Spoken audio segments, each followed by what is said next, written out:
channel. My name's Jeff Ulrich, and in this video, we're going to be talking a little bit of Sunday Night Football for Week 14 for No House Advantage. And if you're new to No House Advantage, there's a couple different ways to play there. There is the Pick'em contest, which is what we're going to be talking about in this video. We're going to be taking props that are up on No House Advantage. We're going to be stuffing them into a lineup, assigning them different values, and then putting them in a big contest to play against other people for big prizes. And this Sunday night for Week 14, No House Advantage, they continue to put up great prize pools. They've got a $15K guaranteed, $5K to first contest for Sunday Night Football. We should have a good game here too. Miami Dolphins, the Chargers, about a 3.5 point spread. Nice little point total over 50. Expecting a lot of points here, so it should be a fun one for No House Advantage for their Pick'em contest. There's also the versus the house contest on No House Advantage. That's where you're creating your own parlay style tickets, taking the props from No House Advantage, putting them together however you see like. You can get multipliers up to 20x bigger sometimes on No House Advantage. So great site to try out. If you are new to No House Advantage, use promo code Stokastic when you're signing up there. You get a $50 match deposit bonus right off the top when you do that. Again, promo code Stokastic gets you started there. $50 match deposit bonus. Great way to build a bankroll.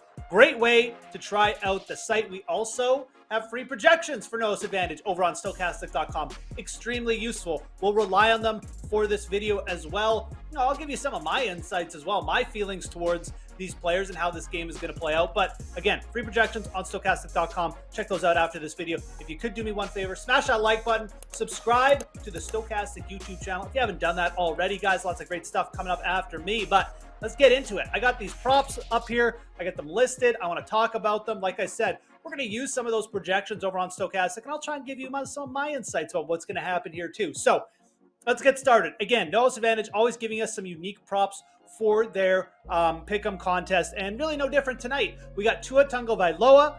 We got a 276.5 passing yardage prop up for Tua for this contest.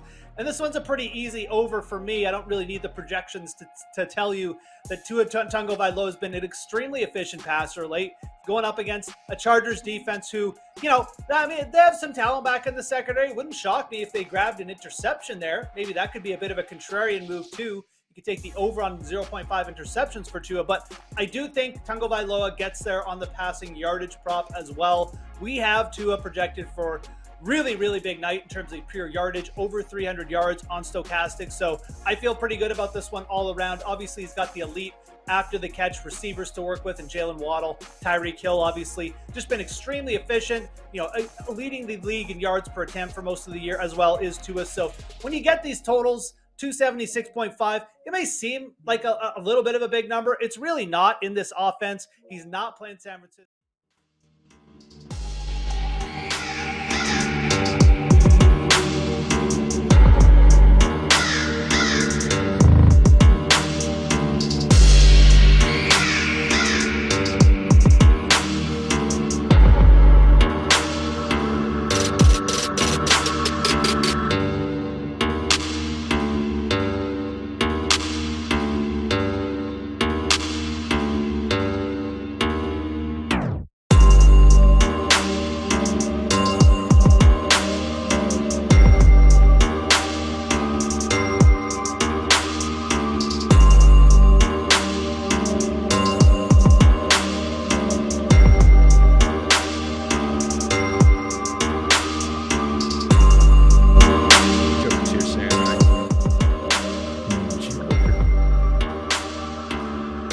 God dang. Yelling. Oh, what are you just playing Fly Eagles Fly with all these poor people? All right. Crows. All right. Rick and two crows. What's happening, Stokastic basketball fans? Happy Sunday out there. Hope your NFL Sunday is going a little bit better than mine did. I was just telling the guys behind the scenes here, if we had stopped everything after the first quarters of the first games at the 1 o'clock games, I would have been counting money tonight. But everything just kind of stopped scoring after that point. Like Derrick Henry, I think, had 2 more yards the entire rest of the day. Just didn't work out for me so far, unless something that I don't know about is in one of these lineups in these last 3 games. But Gun, sounded like you were having a little bit better of a Sunday. Guys, I'm joined by Gundacker today, by the way. If anything out there says Matt, it's not Matt. It's Gun. Gun is doing the Lord's work here and hopping in and filling in for a sick Matt. So Gun, we appreciate you jumping on, buddy. How's your Sunday going? Yeah, it's going pretty good. Yeah, I was when NFL, I had like all of the first like 3 or 4 touchdowns, and I was like, okay, here we go. Yep. And then it just kind of fizzled out. But I mean, it's going to be a profitable day. But looking at the top of tournaments, you gotta like have Evan Ingram, and I wasn't that. Yeah, that was a key piece that I don't think I had much of. There's probably some in some of my lineups, but I don't think I had much of him whatsoever. But yeah, those first few touchdowns, like I said, it was looking pretty. I had each of them, several of them in the same lineup. It was looking nice, but not that kind of day. Hopefully we can translate that kind of day all the way through on the NBA slate. A little easier to do that once you start out good. Sometimes you just continue running well and just run the score all the way up the ladder the entire night. So hopefully we'll find some of those tonight. We've got a lot of news. We're brought to you by our pals over at No House Advantage. People are starting to trickle in, fill in the chat and everything. So say hello out there. Hello to everybody who's already said hello. Hit the like button, hit the subscribe. Likes help us. Subscribing helps you. You find out when we go live, when we're doing giveaways, all that fun stuff. We've got podcast form of most of these shows. So if it's like a strategy show, something with a little shelf life, not typically live before locks because those kind of expire at the end of the show, like this one will at 6 o'clock when we lock. But a lot of the other ones are available in podcast form. Download them, give them a 5-star review. Those really help us out as well. And you can get your info while you're taking your dog for a walk, which my dog is here bothering me about, even though he just went out a couple minutes ago before the show. So with all that said, Gun, we've gotten a few of the key pieces of news for this slate already. One of the biggies that I had been waiting on, trying to wait it out before I started building lineups, came in. That was De'Aaron Fox, not going to be playing in New York. We do have Keegan Murray's going to go. Terrence Davis is going to go for Sacramento.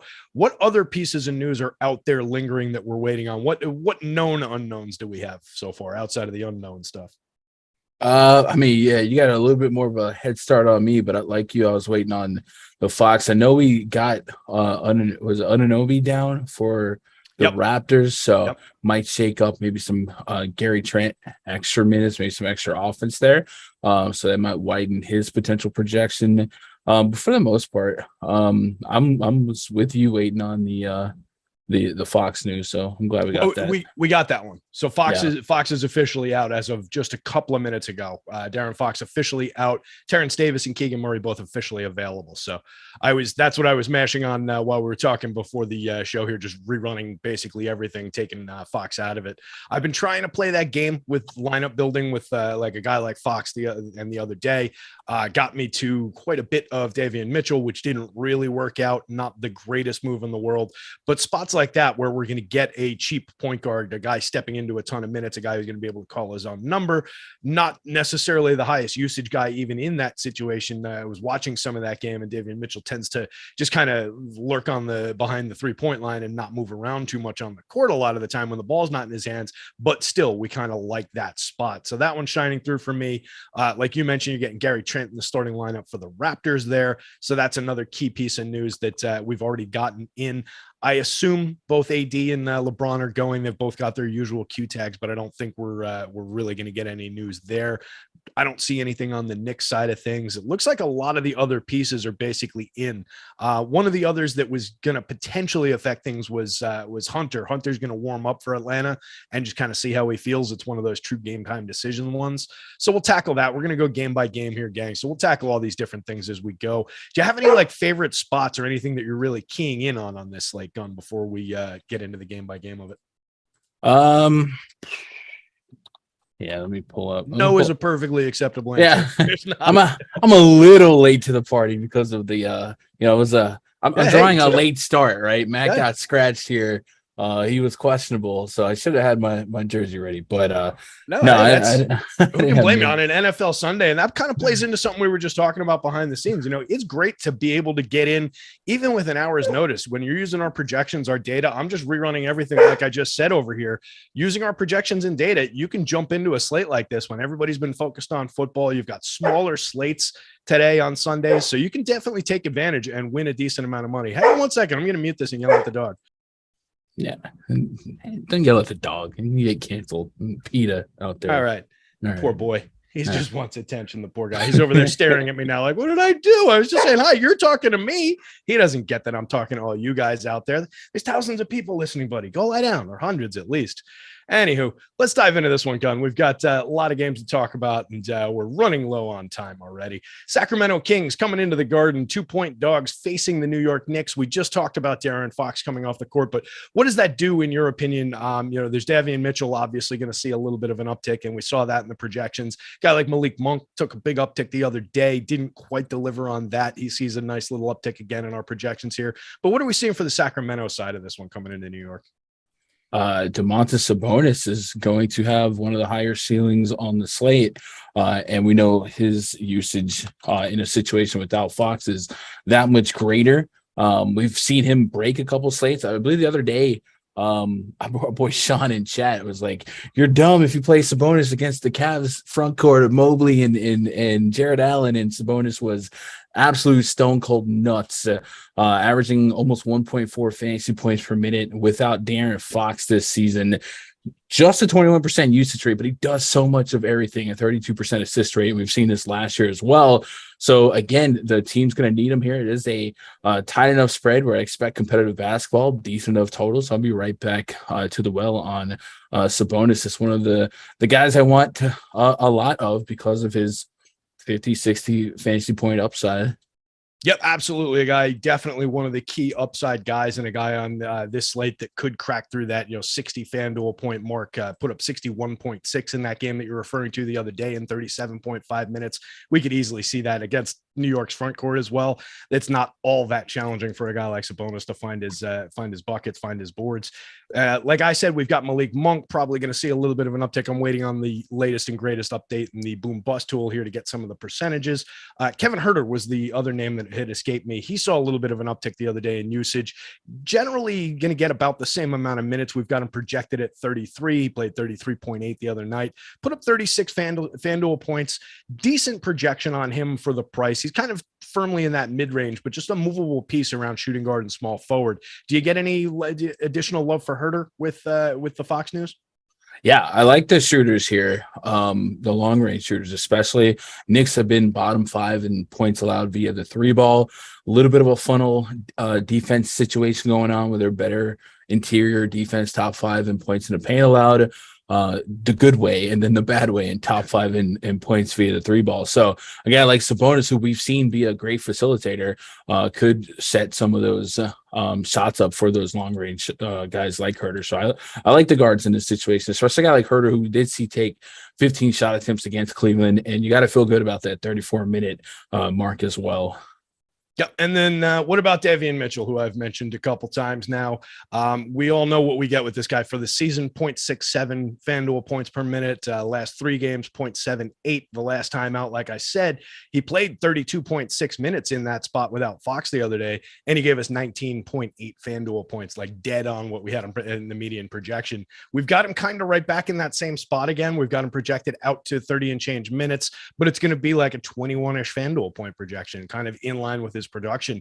Do you get excited about a player like that? 4,000 point guard on FanDuel, 3,800 point guard shooting guard on DK. Is that enough minutes, even with his low per minute output, that you can get excited about that player? Or is he just going to kind of come along for the ride in some lineups? Man, I was really hyped to play him the other night. Maybe I'm romanticizing those big games he had last year when everyone was out. In the small sample we have this year, the usage rate with Sabonis on, Fox off, Davion is just chilling at a pretty run-of-the-mill 15.9% usage. And we're seeing guys like Malik Monk at 31%, and then guys like Keegan Murray, who didn't exist last year for Davion. So maybe that is what we should expect from Davion. And maybe that's not necessarily as much of a bad thing, but what got me the other night was it was bad chalk. Tonight, looking at the projected ownerships, Davion is not picking up as much steam as he did the last night. Maybe this, I don't know if what I'm looking at is true.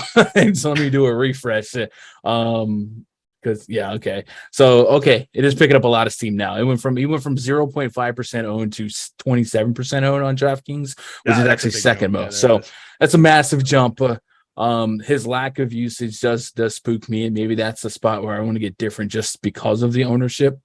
And in context to his big games last year, there's certainly more high usage mouths to feed with Keegan Murray, Monk, and Sabonis there as well. So I'll be more pessimistic here and hope that I can lean on some more value elsewhere. Or maybe what I'll do is not completely jump off the ship with the top two projected owned guys, Bogdanovich and Davion Mitchell. Maybe I'll just kind of limit the overlap between them just to not double down on Charles. Yeah. That makes a lot of sense. And look, if I'm deciding between those two, I think I prefer the Bogdan side, even though he's extremely popular. I just trust him a lot more. I think he's going to be a lot more involved in terms of taking a bunch of shots, and he's decent in the peripheral stats and everything. Where the thing that was frustrating the other day with Davion Mitchell, like I said, was watching him play and just kind of melt into the wallpaper, standing there waiting for somebody to pass him the ball behind the 3-point arc. And you had guys like Herter and Malik Monk, and those guys are passing the ball back and forth, not really caring about dishing it over to Mitchell. He played all those minutes and he was out there and involved, but not involved to the point of, actually getting on the score sheet. And then when he was taking some threes, he was missing. So there was that extra frustration of, when you are getting the looks, not actually delivering. So it's just a tall order to get the fantasy points you need from him. But I do think he's going to be a part of my plans. Again, that price is making him land in some of these lineups. So we'll see what we get, but I'm not overly thrilled about it. Speaking of things I'm not overly thrilled about, the New York Knicks and their mediocre record are on the other side of this one. They're a mediocre basketball team. They look okay. A couple guys popping in the optimal lineup rates. Julius Randle out to a decent start to his year, 8,200 on FanDuel, 8,300 on DK. He can definitely give us a decent game. He's popping in the mid-20s in terms of optimal rate. A couple other guys on the board like quickly, like RJ Barrett, but a lot of guys that look kind of just Knicks are the Knicks. Anything that really stands out to you? Anything you're chasing from the New York side of this one? Julius Randle, 8,200 on FanDuel, 8,300 on DK. That's usually the guy I land on the most. And I think RJ Barrett at 6,200, something that I'll get to a little bit on DraftKings as well. No warm and fuzzies elsewhere. Davion Mitchell, a little bit more renowned for his defense. I don't know if his nickname is Off Night. So maybe Jalen Brunson has an off night like Darius Garland had the last two nights, the last two games that he played. So I think the short answer for me is a little bit of Julius Randle and a little bit less of RJ Barrett, but I'll still be there. Okay. Is that something that you're going out of your way to change, or just kind of how you expect it to come up in lineups? I just think the Randle prices still leaves a little meat on the bone, and I could take a little bit of the floor. He'll be in the shadows ownership wise from my crunch of a guy like Sabonis and some of these other studs on the slate. But Randle, 40 to 60 fantasy points is a reasonable window from him as a high end median ceiling projection in this matchup against the Kings. Yeah, and a good price for a guy who can deliver in a 231.5 point total game. So definitely going to be getting to some shares of him as well. And then, everybody else on this team will just be some odds and ends that kind of trickle in. Let's move on to the next one.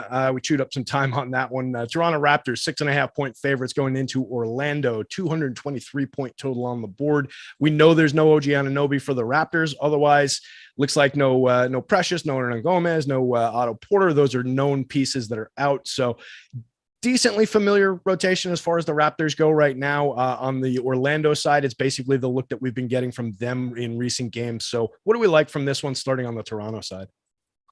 On DraftKings, Gary Trent maybe pokes at us as somebody that we can get some value out of.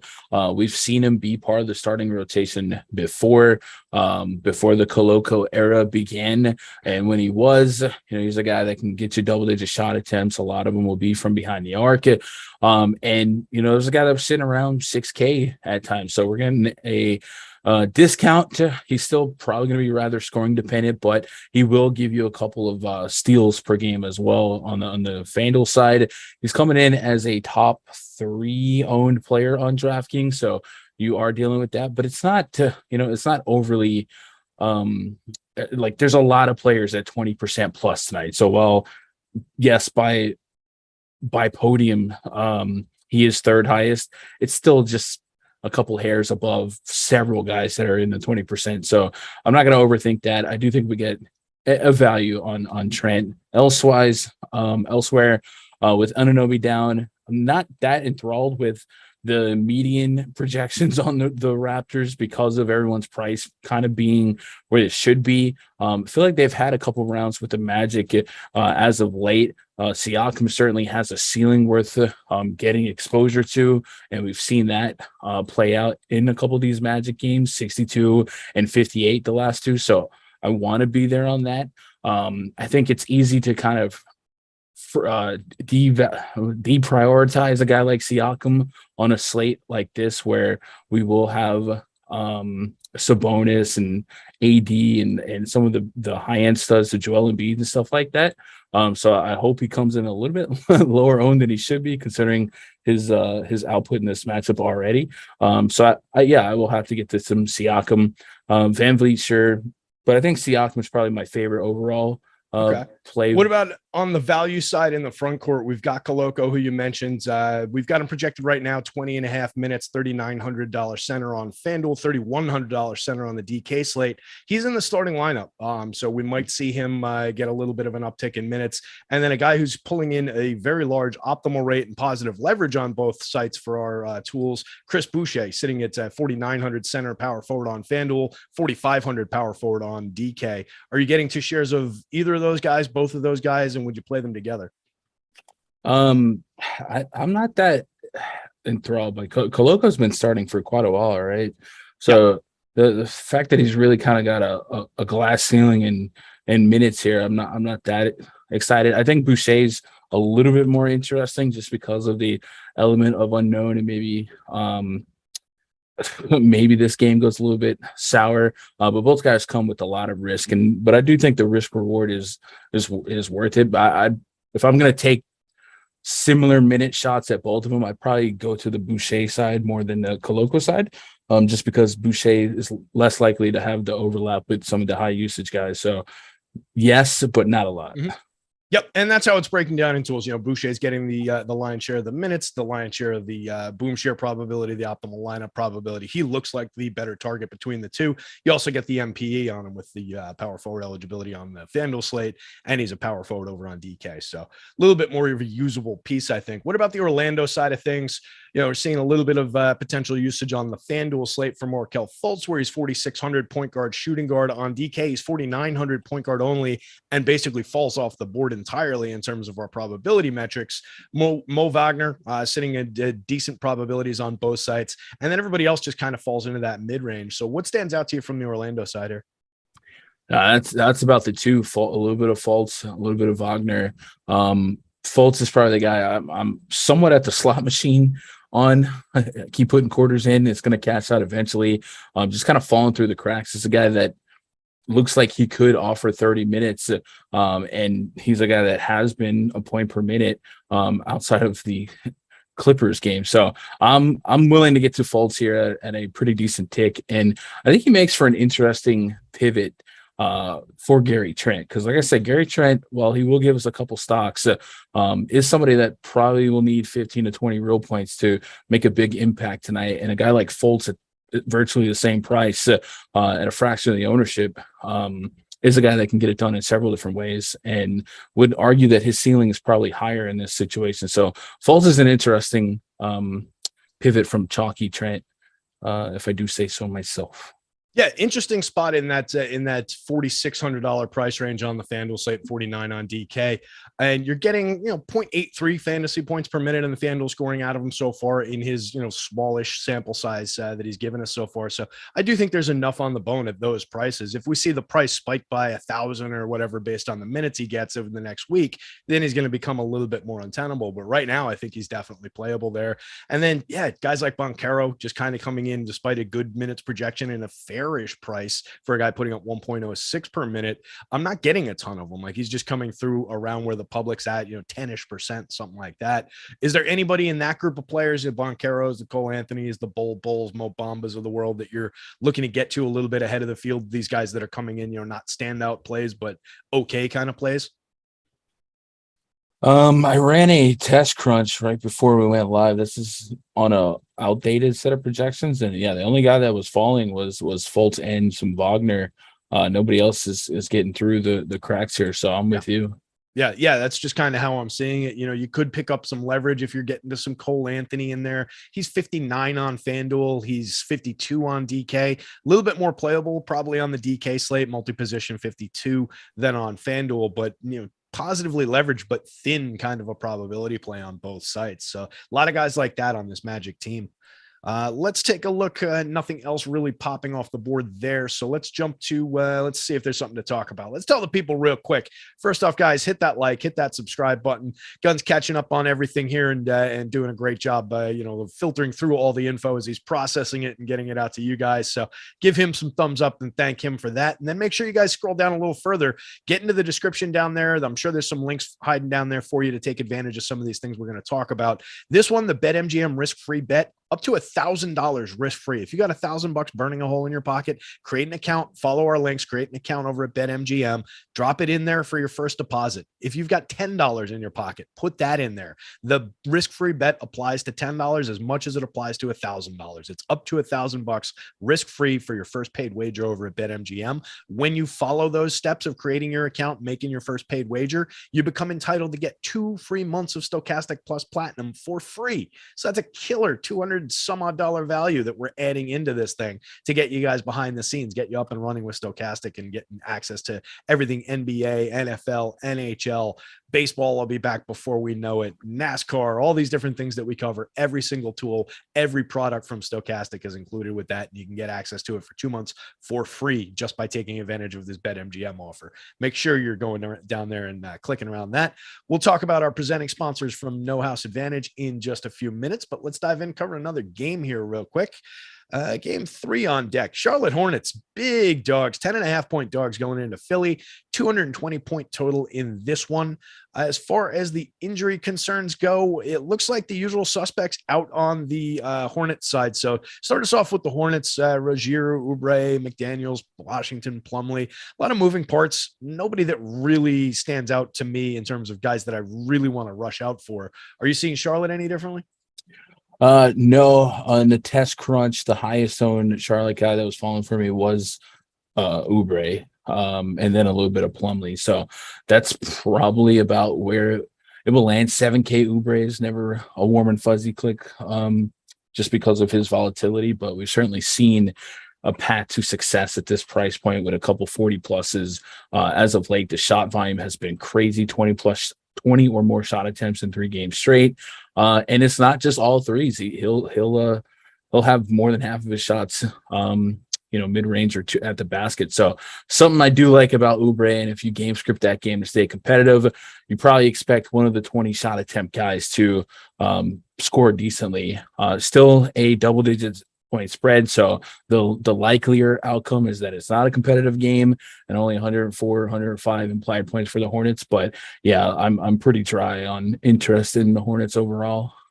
Yeah, it's just not a spot. They're all coming up with some ownership. They're getting okay optimal rates, okay boom score probabilities on both sites, but they're just getting owned appropriately. And if they're going to push into negative leverage territory, it's just a spot where I can get away from some of these guys. And they're uncomfortable-ish plays from the mid-range, kind of just across the board. The Kelly Oubres, the Terry Roziers of the world in those upper 7,000s on the FanDuel slate for guard plays, where I think I'd just rather have some other guards and other wings. So I think I'm going to be moving away from Charlotte, not deliberately. I'll still take what I get, but it's not a piece that's really going to be a priority for me tonight. And it's not something that I'm going to cry about if I have none, going into this slate.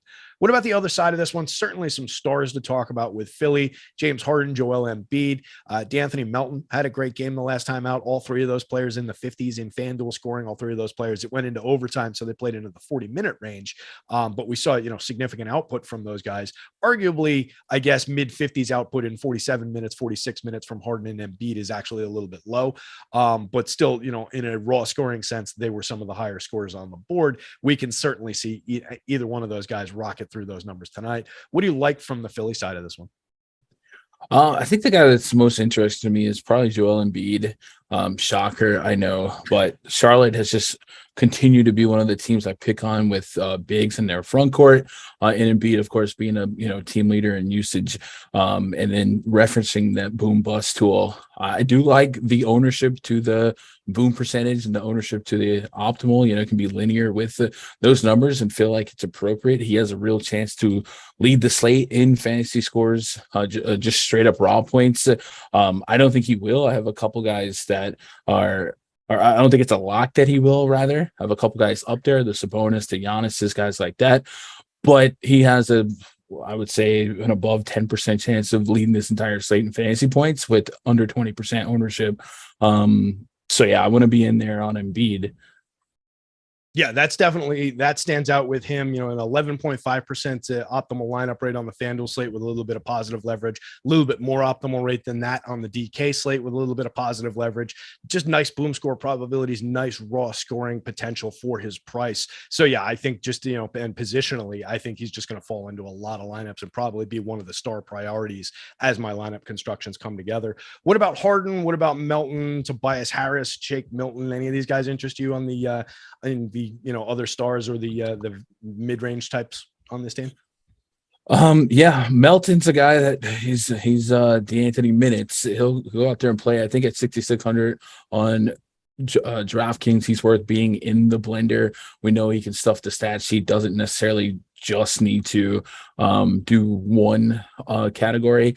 Maybe ran a little pure with 7 steals against the Lakers last game, but that's not part of his game. So it's a guy that's going to do a little bit of everything. And because of the game script here with Charlotte being double-digit dogs, they might be pressured to shoot more, and then it creates more long rebounds for a guy like Melton. So I do like the thought of him at that price point. And then maybe a little pinch of James Harden, sub 10K. It's easy for him to get lost in the shuffle. Certainly would prefer Embiid and then Melton in terms of a points per dollar podium finish. But I wouldn't, in 150, I wouldn't want to be without Harden, but I would probably be a situation where it's Harden or Embiid. I can't imagine such a situation where I want both of them in the same lineup on this slate, considering the 10-point spread. Yeah, I think that's fair. Getting to just kind of focusing in on lineup by lineup, just a couple of the pieces from this one, and spreading out to some different stuff. Hopefully, Mike Lawrence, the producer extraordinaire in the background, made a note to Doc Gunn's pay for saying the words "run pure" on a Stokastic stream. You don't want to do things like that. Anything else to call out from this one, Gunn? As far as say that? Charlotte, okay. You said somebody's going to run pure, and I just maybe to it. I don't even remember saying. I don't know. Okay, shut up. Yeah, anyway, moving on. Okay, no, I got nothing else really to add to that. Mike mocking up. All right, let's talk about our pals at No House Advantage here real quick. We're hitting the midpoint of the show. No House Advantage, guys, if you haven't gone over there, it's a dynamic, fun, interesting way to play fantasy sports. We're using player props at No House, so we're not using salaries. It's not exactly like FanDuel. It's not exactly like DraftKings. You're playing against 2 different ways. You can play against the field, so you can still play in those big field tournaments like you're familiar with from some of those other DFS sites. 25 grand up top if you win. Nice prize pools, very competitive tournaments. A lot of chops because there's a lot of meaty probabilities in those player props that they leave out for that tournament. They kind of pad the field so that there's a lot of good picks and a lot of variety of high probability picks for people to use. They also have an against the house contest where you can win up to 20 times your entry fee if you get all your picks right. But that one's a lot more akin to sportsbook type lines. They're a lot tighter. They're a lot more like what you're going to see at any other sportsbook when you're trying to put together a parlay card. So that's basically what you're doing against the house. But again, up to 20 times your entry fee if you beat the house on those. So 2 different great ways to play. You're betting up to 5 player props on those cards. They've got action from every different sport you can imagine: NFL, NBA, college football. The World Cup is wrapping up, but there's still a few games left of that. So a lot of action going on over at No House. We're piling on a $50 deposit bonus. So if you've got $50 after you've used up that $1,000 from the other risk-free bet, keep $50 aside, put it in over at No House, and we're going to put a $50 deposit match on it. There's also overlay on all of these contests. Every single night, there's overlay like crazy at No House. It's a marketing tool for them. They want you to go over there and play on their site. So they're going to leave a little bit of money on the table. It's the best way to make money in fantasy sports. Go over there, check out No House Advantage. We've got free projections and free optimal lineup builds on the site to just make it no-brainer for lineup builds. It's so easy to win over on this site, guys. No House Advantage. Check them out today. Gun, let's talk basketball. What do we got? Los Angeles Lakers, 5.5-point favorites going into Detroit to play the Pistons. 233.5 total, one of the loftier totals in this one. I mentioned at the top, AD and LeBron carrying their usual Q tags, but most likely going to play. I haven't seen anything to the contrary. Any news that you've spotted or anything concerning or contrary about those two guys? And then just what are you seeing in general from the Los Angeles side? No, the lineup came out. They are confirmed playing. Oh, beautiful. Yeah.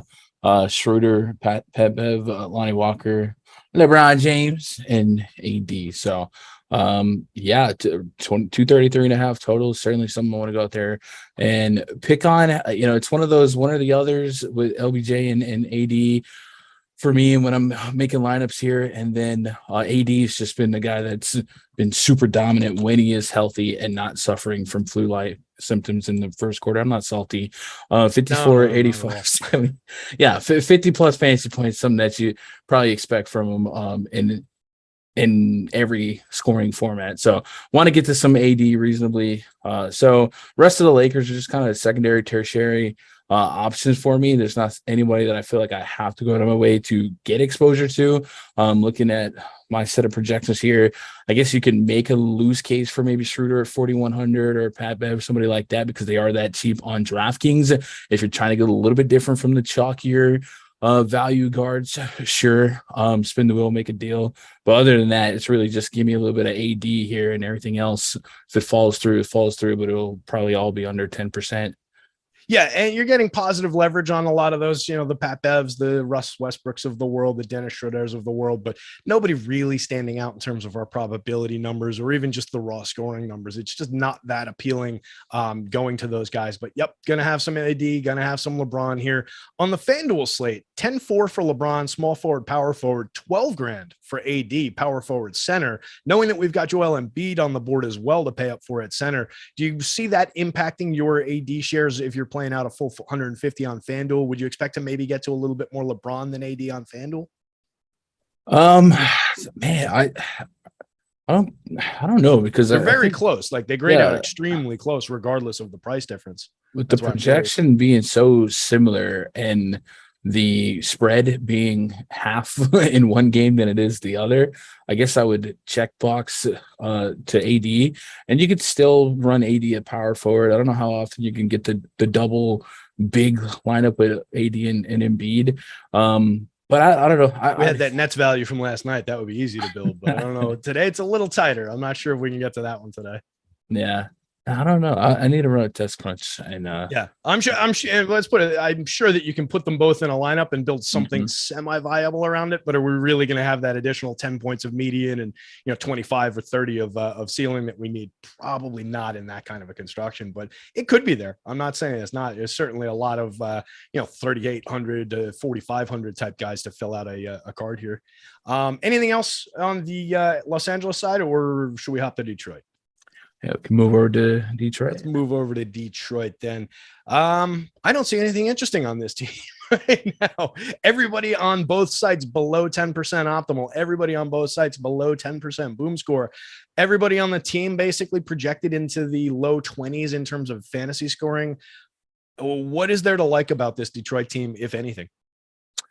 Lakers defense, the 114 total. You feel like somebody has to outperform the salary expectation for this to all make sense. On the other side, I'm looking at Bojan Bogdanovic as someone that's a little bit intriguing, but yeah, no warm and fuzzies on any single player on this team. If I had to guess who leads the team in real points, I think I would look at Bogey as a guy that's likely in a competitive game to give us a shot at 20 plus real points. But with him, he is pretty scoring dependent. So 20 real points for him might still just be a run-of-the-mill 28 to 35 fantasy point game. So I don't see anyone that's misprojected. So, ultimately, wherever they fall, they fall. I can't see myself being too invested in the Pistons. Yeah, it just feels like a spot where, maybe the two sites should have just shaved back by 20% on all these prices, and then these guys would have been a little bit more relevant, because you're getting guys like Bojan who 5,700 at both forward spots on FanDuel, $6,000 both forward spots on DK. He just kind of blends into the background with a lot of these other pieces looking more interesting. Could he deliver for us on this slate? Sure. He could absolutely come out here and have a decent game, a nice little upside game, at least be competitive with some of the other moving parts at forward. But it's just everybody on this team does not stand out whatsoever. Again, everybody below 10% optimal, below 10% boom score. If you guys out there have a different opinion and can find somebody that you really love about the Pistons, more power to you. Let us know in the chat, if you got any questions about it, but we're not seeing really anything here. I'm just looking in the chat real quick, seeing if there's any interesting questions. There's a little bit of chat about the Raptors. It looks like they're asking if Chalky Trent is okay. I think we both agree that he is. Pascal Siakam 10-6 on FanDuel. We didn't have any issues with that. We were kind of into that spot for Siakam. Anything else in the chat that's caught your eye? Not in the chat, but wasn't it Isaiah Stewart and LeBron James in that fight last year? So maybe that's some fun to watch for. That rings a vague bell. Yeah. Yeah, that's interesting. All right. A little interesting. Hey, look, LeBron's a guy who can hunt for motivation like nobody else, and they're like, in a Jordan-esque kind of a way, and just kind of find it against guys. So yeah, I could see it, given a little bit of a motivating factor. It's not something I would try and forecast or change direction on or anything. It's fun. Yeah, just a little fun spot to watch for in this one, and in this otherwise extremely boring contest. Let's take a look at the next one on the board here. Chicago Bulls 2.5-point dogs going into Atlanta. 234.5-point total in this one, highest on the board coming into the slate. 20 minutes to talk through the last two games on deck, so we've got some time to stretch our legs as we get into this one and the next one. What are we seeing from the Chicago side of things? Looks like generally the usual suspects available for Chicago. Mentioned for the Atlanta side, Hunter's going to warm up. We're going to see what happens with him. Otherwise, basically what we've been getting from them, no Murray, no Collins. Yeah, I guess programming note, this is the first game we're talking about that's not at lock. So it's kind of an oddly paced slate. But I think Trae Young's the guy that we have to be most interested with. About 1.5 fantasy points per minute on both DraftKings and FanDuel without DeJounte Murray on the court this season, a 43.8% usage rate. That's elite. That's levels that probably unsustainable, but we have almost 300 minutes, and it makes sense, especially when you think about the absence of John Collins. So as he goes, so will the Atlanta Hawks here as a 2.5-point favorite. So we're expecting competitive basketball, and I think Trae Young's floor has to be pretty significant. In my personal projections, Trae Young came in top 4 in fantasy points, and other than Sabonis, he's the cheapest of those guys. And as we stretch a little bit more, start thinking about the ADs and Siakams in my projections, he's right up there as one of the cheaper guys with the possibility of being one of the highest raw point accumulators. And looking at our ownership projections, about 22% owned. So quarter of the field going to be invested in them, but it makes a lot of sense. So I like Trae Young quite a bit. And you mentioned the Bulls pretty healthy in terms of their quote unquote big three, Levine, DeRozan, Vooch. Without if Hunter was unable to go, and you take out DeJounte, take out Hunter, and then Collins' absence as well. This defense, which is not really grading out excellent as it is, certainly gets even more wishy-washy. So maybe it does create an opportunity for one of the Levines or DeRozans or even Vooch to outperform their price points. They are all at a price point where you can see them exceed their expectations. This is not like 9K DeRozan, 8,500 Levine. I think they all have a little bit of meat on the bone, but certainly it's one of those situations where I tend to one of the three in my crunch rules, sometimes two of the three, depending on the slate size. I think because of this total and the way the Hawks defense projects, I might allow up to two of the three in a lineup. And I'm not planning to get there, but if it happens, it happens. Okay. Yep. And I think that's a good approach to this team. Trae definitely is going to be a big part of my plans. Just looking at him from site to site, you mentioned in terms of just the raw scoring output on the FanDuel slate, one of 4 players projected in the 50s and the only one priced below 10 grand. The next 2 guys below him by raw projection are priced at 10.6 and 10.4 to his 9,700. The 3 guys above him are Joel Embiid, Anthony Davis, and Giannis Antetokounmpo. On the DK slate, 10.4K for for Trae Young. Same story. You get Giannis, you get AD, you get Joel Embiid above him by raw scoring projection, but all for 1,000 or 2,000 more than Trae. He just really stands out. He's getting a much bigger optimal rate than any of those guys. One of the highest boom score probabilities, one of the highest optimal rates on both sites, and positively leveraged for a cheaper price than the other stars. Sign me up. That looks like a fantastic spot for Trae Young. So I'm definitely going to be getting to that. And then the other guy who's really popping for our probability metrics is Bogdan. The other Bogdanovich here. Finally, looks like the minutes restriction isn't going to be a concern. We've got him projected for 29.3.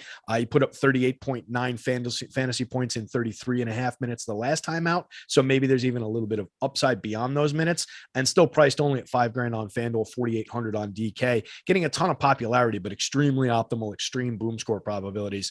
Are you getting to Bogdan in similar swaths as to what the field is? 51% on FanDuel, 41% on DK? So when I did my test crunch with very skeleton set of rules, it gave me 97% Bogdan. Ooh, yeah, that'll get you.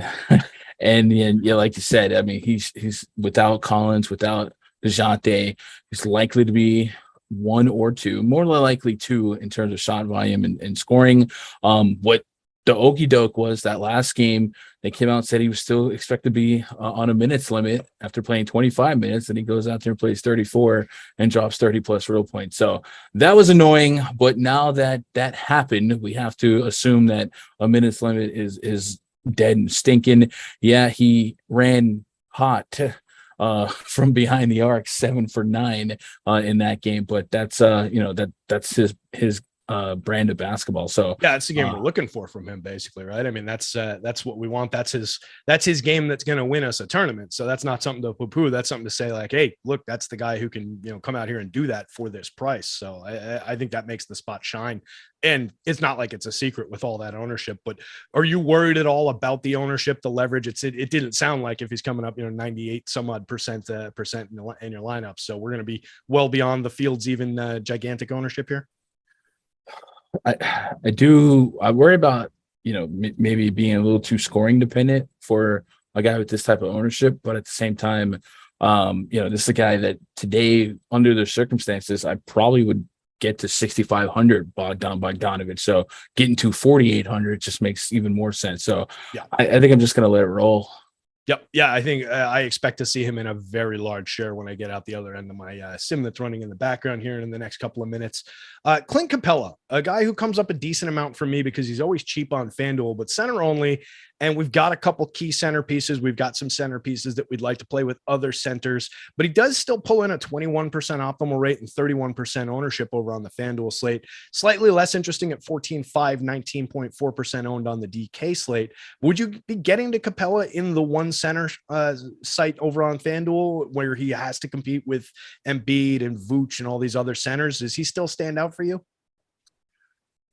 I'm not as enthralled today. One of the things that always scares me with Capella, and I think with Collins down, it's less of a risk, especially with a Kongu questionable. I guess a Kongu status would be significant. Let me see if anything's coming on that. The thing with Capella is he's a guy that could be benched an entire fourth quarter because of his free throw inefficiencies, and for this to be a 2.5 point spread, if it gets down to the wire, he becomes a liability. Kongu, last I got, was questionable. So I guess if that comes it looks out, like game time. Yeah. If a Kongu was active, I'd be really worried about Capella's fourth quarter run. So I'd probably be likely to play this one a little safe and not make Capella a priority today. But theoretically, it makes sense for him to be one of the guys that Trae Young feeds with in the absence of DeJounte. Yeah. And like I said, it is coming through in the tools, 32% boom score probability on FanDuel, 21.2% optimal. It's a -10 leverage play with tremendous opportunity cost at the position, though, on the blue side. So it's just one that I'm not going to be really excited about if I do end up having a good amount of it in my lineups when I run this sort in the next few minutes here. So we'll see where that one comes down, but I expect that I'll be more heavy on the other big standout centers.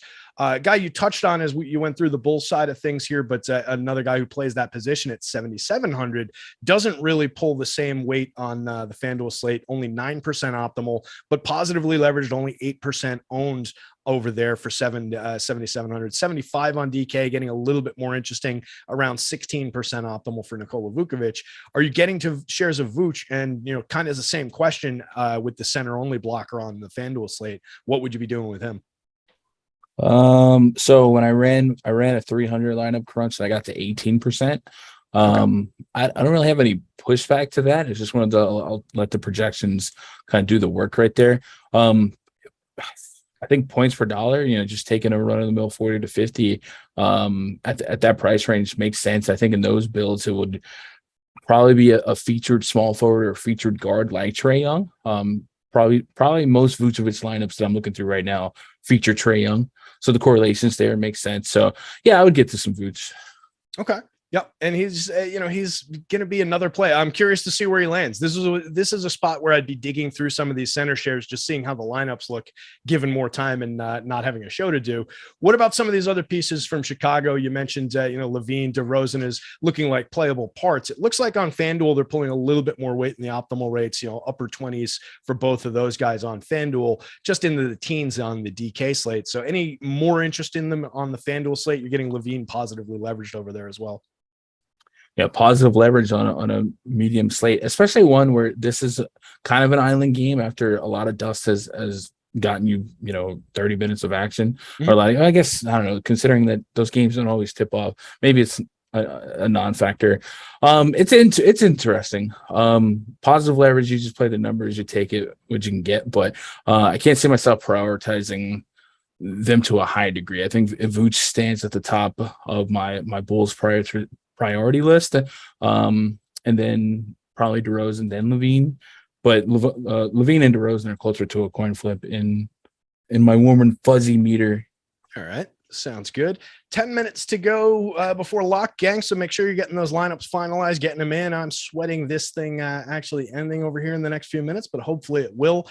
One game left to talk about, but before we do that, let's tell you guys there's a big link down in the old description down there below this video. I told you guys there's links down there. There's money down there in those descriptions. Always pays to read and click through those various links. This one is going to take you over to the site where you can get 3 days of Stokastic NBA for free.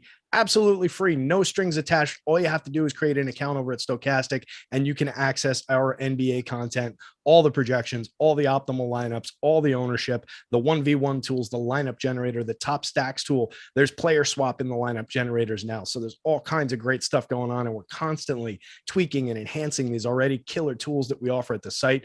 You can get in there, join the community, get into our Discord, check it all out for free. You're going to be hooked. That's why we offer it. It's like the guys who lurk around in cities saying, hey, we'll give you the first one for free, because they know that you're going to get that fix. You're going to want to come back. Same thing here, guys. You're going to start winning. You're going to stop guessing. You're going to start winning. You're going to love what you see on your 3-day free trial, and you're going to want to come back for those paid weeks. But you're going to start winning as soon as you sign up. So make sure you're taking advantage. 3 free days of NBA over at Stokastic. Got a little lost in the weeds on that analogy there. Milwaukee Bucks going into Houston, taking on the Rockets. 9.5-point favorites, 227-point total up on the board in this one. We mentioned Giannis, obviously a big piece on any slate that he's on. Doesn't look like all that many moving parts in terms of injuries or anything. So starting on the Bucks side, what do we like from this one? Yeah, even with a almost double-digit point spread here, and you expect the Bucks to be able to have their way with the Rockets, Giannis still comes in as one of the top 3 raw point projection scorers, especially on FanDuel, where I usually like to play it safe at the small forward spot anyway. So yeah, I want to get to a little bit of Giannis.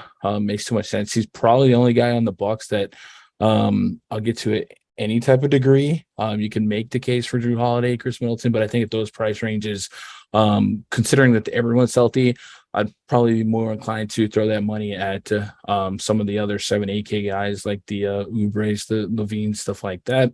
So it's mainly just Giannis from the Bucks side. Yep, and it's looking like that's how it's going to clean up for me as well. If I get shares of Drew, if I get shares of Middleton, I'm not going to rush to take them out of lineups. They're both coming up low teens optimal on the FanDuel slate, slightly below 10% optimal on DK, but certainly playable guys with 30-point medians and upside into the 40s and 50s on any given night. So happy to get there if I do. Middleton, a little bit of positive leverage, but nothing to really chase down the slate. I just think it's Giannis and everybody else just kind of falls where they may. Anybody around like a Brook Lopez, any of the bigs stand out to you in any way? Like Brook falls into that same conversation for me on FanDuel. 6,800 center only. That just doesn't have any appeal to me with all these other centers on the board. Any love for him at 6,200 and center on the DK slate? He's not coming up really in our numbers over there either. No, not really. I would say that maybe for FanDuel thoughts, the matchup against the Rockets is certainly a stock centric one. They've been top 3 in blocks and steals allowed. So if you like that +3, maybe the Brook Lopez, who's the guy that we know can rack up blocks, and we know Drew Holiday can rack up steals. Maybe this is a good spot for them. I think Brook was almost averaging 3 blocks a game this season. So it could be a super plus spot for him. If you put in an above average block spot, 4 or 5, that's 15 fantasy points right there. So that could be a sneaky shoe in for FanDuel stake. Okay. But one that, again, you've got that opportunity cost. That's the creeping monster on this slate, is there's just opportunity cost at center, and you only get one bite at the apple. So it makes it a little bit concerning. What about on the other side of this one? Potential for some running back and forth, but obviously a little bit of a lopsided point spread. But we do have some workable parts, I think, and a little bit of leverage on the board on both sites with these Houston Rockets. Guys like Şengün, another guy, center only on both sites, mid 6s, would normally deliver some value and is showing a little bit of value on the slate, but runs into that wall of opportunity cost potentially. Jalen Green, KPJ, Tyree Eason. Who do we like from this Rockets team?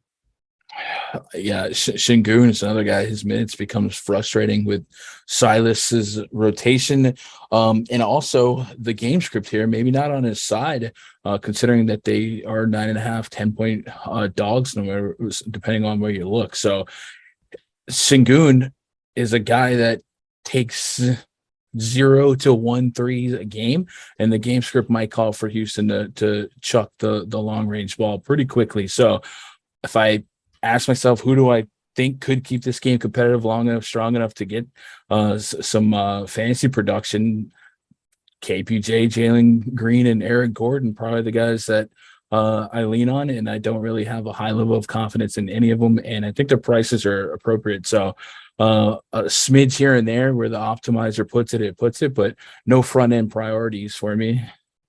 Yeah, same here. And it looks like, a lot of those guys falling into that bucket where they're below 10% optimal. You get shares of them here and there. They're odds and ends type pieces. A lot of guys priced that way, kind of up and down. I feel like we've said that with a lot of guys on every game that we've talked about here, but that's just kind of the way they shape this slate. So it's going to be a lot of guys that fall into that mid-range, and you're going to have to hit the bullseye on those guys. And then, obviously we always have to be on the right stars, the right util pieces, but I think it's really going to be critical to drill the mid-range today. I'm not sure exactly where it's going. Guy that, again, can fall into that bucket. 31.1 minute projection, $5,800 power forward, Jabari Smith Jr. on the Rocket side of things. On the DK slate, he's 5,300. Also has center eligibility in addition to his power forward eligibility, but he's only coming up 1.9% optimal on FanDuel, 3.9% on DK, just not showing as a relevant piece. We do know there's a little bit of upside. So is he just basically in that same bucket of just mid-range guys who are going to see minutes and could give you something, but not really showing it? Yeah. It's pretty black and white. Yeah. Yeah. And that's it. It's obviously I'm trying to fish around for a couple things to end the show here. We've got 4 minutes or so to wrap up. I got to get some lineups in, but anything in chat that you're spotting? Let's see if we've got, do we have Sacramento starters yet? Somebody's asking. We know there's no Fox for whoever's asking. That was the key piece of news out there. Davion Mitchell, probably the biggie. Somebody in chat is saying Mitchell confirmed start. Have you seen that? Yeah. We got Davion Mitchell, Kevin Huerter, Barnes, Keegan Murray, Sabonis, and the Knicks are throwing out Brunson, Grimes, Barrett, Randall, and Mitchell Robinson. So, that's about what we projected Davion for Fox 1-to-1. And then also Sabonis still your priority from that one? Yeah. Good call from Keith, I forgot Silas's father who passed away. So he won't be there. So our already frustrating Houston Rockets rotation, might have somebody else making calls here. So maybe that's a good thing for Şengün. But I still think the game script leans me to think the guards would have to do the heavy lifting. Makes sense. And yeah, obviously, big NBA news there. So something that could potentially hit the slate. But is there any way to project anything that might happen there? Have we seen any kind of situation where the assistant's running the rotation or anything like that where we can pick up any clues?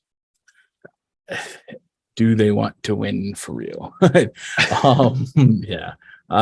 Never. I got no push there. I do think KPJ had a big game against Drew, quote unquote, last season, but nothing that would change my initial strategy. Okay. And then anything that's jumped out to you as you're building lineups, getting things in the last few minutes that swings as a priority, something that wasn't really on your radar earlier coming into the show that's now changed for you as I scramble to get these last couple in here? Yeah, our projections, when I put them in Cruncher, I'm getting a lot more Chris Boucher than the humanistic side of me expected to get to, right? Okay. That was a guy we talked about showing a lot of optimal rate and some popularity, but we weren't totally into the play. So what do you think is the difference there between that and what you expected to see? It's pretty big. I'm getting about 15 to 18% more than I thought I would. And I keep trying to tweak it, but it keeps giving it to me. So I'm going to trust our projections here and, let's go Chris Boucher. There you go. All right. Yeah. Going to be riding with the math on that one. I have basically no idea what's in these lineups that I'm putting in, but I did get it sorted the way I wanted it. So we're going to trust the tools and trust the process, gang. And that's it. We see everybody, everybody's always tempted to interject opinion in there and everything. And the best advice that we can give you guys is to take your opinions out of this process as much as possible. Trust the math. This is not daily fantasy sports. This is daily math problems, specifically in NBA. This is very projectable. It's very much a math problem. You do have the variables, of course, a guy gets hurt, doesn't play, et cetera, guy misses every shot he takes. That's why they play the games, but ultimately follow the numbers because we are doing a math problem, believe it or not here, gang. So that's going to bring us up to lock. How about that? We've got lineups in, we've got lock. We've got a lot of games tipping right at lock here. So should be a fun slate. Gun, tell the people where they can find you, buddy. Twitter, YouTube /Gundacker. There he is. He did a killer job on this show, gang. Make sure you're taking advantage of the 3 free days of NBA content at Stokastic. Make sure you're going over to No House, $50 deposit match over there. Tons of overlay, free projections, free optimal lineups at No House. Make sure you're taking advantage of the BetMGM's risk-free bet up to $1,000 and 2 free months of Stokastic plus Platinum. Just ridiculous deals up and down these offers today, guys. We've got a show at 7:15, NFL Showdown Live Before Lock. That's going to be with Eric and Neil. That's a great show if you're playing the Showdown slate. Do not miss it. Make sure you're back here on this channel. With that, hit the like, hit the subscribe, gang. Good luck tonight in NBA. We appreciate you hanging out with us. See ya. Yes, Mike. What's up, buddy? Lopez or Capella DK. Apologies for not getting to that one pre-lock. Lopez or Capella DK. That probably would have been Capella, I think. Let me see. Lopez. Yeah, Lopez was only coming through at 3.6% optimal on the DK slate. I would imagine it would have been Capella. I think we're locked on both of those. Maybe not. Maybe we are. All right. Yeah. But it would have been Capella 14.5% optimal and a decently higher projection. So would have been Capella. Apologies for not catching that one pre-lock. All right. With that, we're out.